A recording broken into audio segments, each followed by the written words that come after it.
Hello, anybody who watches my vlogs, it's Nick here. This vlog is mainly about fibromyalgia, which I think is a subject not spoken about very wildly, not understood very widely. Gosh, I'm really struggling with my words today. A bit of the old brain fog there, fibre fog they call it.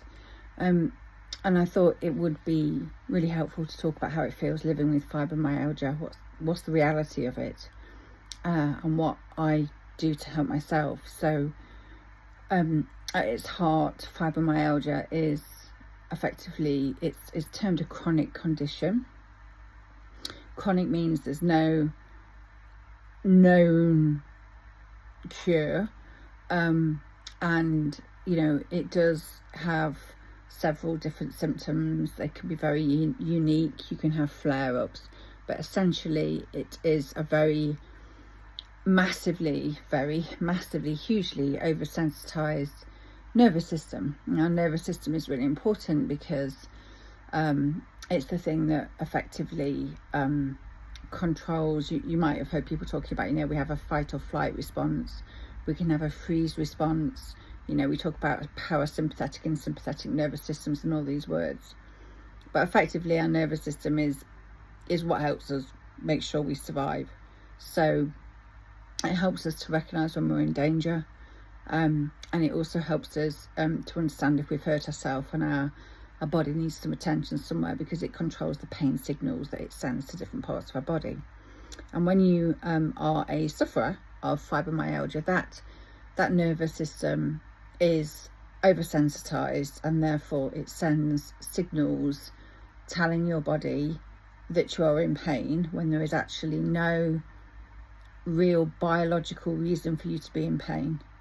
But it is getting the messages scrambled, and there's two things happening. One is the transmitters, so the transmitters from our brain that talk to all of our nerve receptors around our body. The transmitters, the volume is turned up. It's like a very loud radio program shouting, you're in pain, you're in pain, you're in pain. And our transmitters, the sensitivity to receiving those messages is also very acute. So you have a bit of a perfect storm where you have really loud booming messages saying, you're not safe, there's something wrong here, something's not working right. And you have acutely sensitive sensors, receptors, picking up that, and it basically results in some really not very nice symptoms a lot of the time. And you can have flare-ups and then periods of more stability, but based on the research that I've done, because I found quite honestly, I found the medical profession and approach to this whole condition really sadly lacking, both in research and understanding. But what I did find is, of the research that's been done, a really stable core common consensus that the root of the problem we have to get to is how we can create stability and get our nervous system back to working in the right way, rather than sending messages that we're in pain when we shouldn't be in pain. And of course what that means in reality is actually a lot of people with fibromyalgia spend a lot of portions of their life in an awful lot of pain, because just because you haven't broken your arm or cut your leg doesn't mean that your brain's not going to tell you you're in pain. So it's quite difficult to diagnose. There are several different things out there, mainly coming out of the US, but the reality is it is very difficult to diagnose because it's really a process of elimination to be able to get here. The ratio of fibromyalgia is 6 women to 1 man at the minute, so it is predominantly hitting females, but it does hit men. And who gets it? Well, it's a combination of factors. So sometimes people who have been through, let's take for example war zones. They've been in very traumatic situations. They've been in situations where they've had no agency. They've seen horrific things. A lot of post-traumatic PTSD. People suffer that may also suffer with fibromyalgia because their nervous systems become confused from the you know, very unreasonable difficult circumstances they've been exposed to. Another example might be somebody who's had a lot of surgery, a lot of injuries, people in car crashes. Morgan Freeman's a famous actor. I think his came on after he had a very bad car accident, when, you know, a lot of your body is in pain at the same time, and your nervous system can get really confused about where to send those pain signals to. Lady Gaga is another famous sufferer of it. So that's some examples, and actually there's no real rhyme or reason, but fundamentally it's about how do we desensitize our nervous system and desensitize it to a place where it operates on a more normal level, because you don't want your nervous system not operating at all, because that's pretty dangerous too, because that's what keeps us alive. So I've written and researched lots about it, and most people are either treated by their GP, from what I can find out, or by rheumatologists, who I was referred to initially, and I was not comfortable with that very purely medicalized approach, which involves some quite heavy drugs for me, which just didn't sit well with me. So, you know, it's several months in now, and what's happening? How am I dealing with it on a day-to-day basis? So, back at the start of the year, I was spending, you know, a lot of time in bed in an awful lot of pain, a lot of aches in my joints. My neck, shoulders and arms would often feel almost like they were on fire, raging headaches, really struggled to cope with any kind of sensory overload in terms of noise, light, too many people talking to me, any change, anything that was out of the ordinary, anything that could in any way, shape or form push my cortisol or my adrenaline button would really just send, my brain would just close down, my nervous system would just go, oh my god, it's too much, and I would actually just disassociate. I would literally just close down, which would generally mean I would literally just crawl in bed under the cover, and I would just stay there for hours. And one of the things that fibromyalgia sufferers probably talk about a lot is the fatigue and the amount of sleep they need, and that is actually a really common side effect, because what your nervous system is doing is saying, I need to disassociate, I need to shut down for a bit, because I'm being so overwhelmed with what I'm being faced with, because I'm so sensitized to everything. I need to protect myself, and the way I do that is I close down, and that effectively is when we're just desperate to sleep. So that's kind of it in a nutshell. So I took a more holistic route, very blessed to have very open-minded and holistic GP, and a very open-minded and holistic menopause consultant who actually took over my treatment for fibromyalgia, and we came up with a 50-50 plan, 50% supported by medicine and 50% supported by more holistic therapies. He's a great believer in, we take the best from each world and we combine the two, and that suited me, my values, the way I live my life, much better. The principle is, of course, that we hold a lot of the stress and the trauma, much of which, you know, has just been built up from years and years and years, and our mind's really clever, you know, it puts these things away in little corners, and a lot of the time I think we end up normalizing trauma because there's nothing else we can do about it. We don't have agency. So the way I cope, and I'm certainly not in as much pain as I was, is it's really quite complex, actually. I think I'm a bit overwhelmed. I'm a bit overwhelmed even just trying to and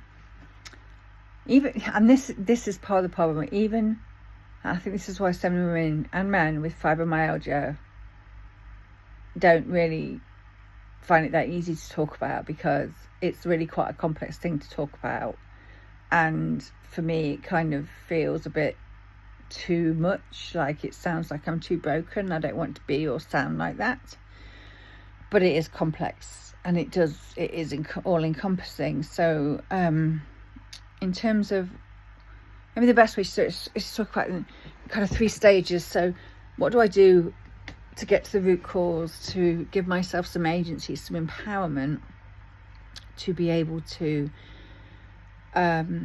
regulate my nervous system in a healthier way, which I haven't been able to do, actually, I think probably for quite a few years.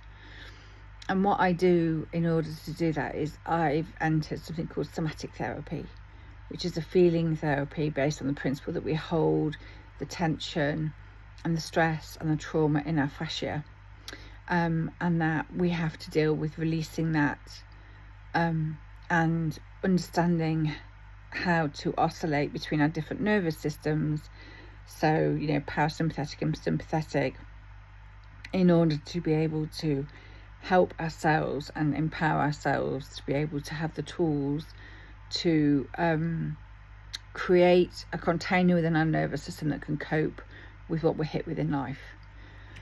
That's the best way I can describe it. But what I would say is quite transformative, and it's something I do every week. It is very intense. It is not easy at all, I have to say. It isn't an easy route, and it has uncovered an awful lot of stuff that I had definitely tucked away from a very, very, very young age, that has manifested itself in different ways, but fundamentally is a core part of fibromyalgia.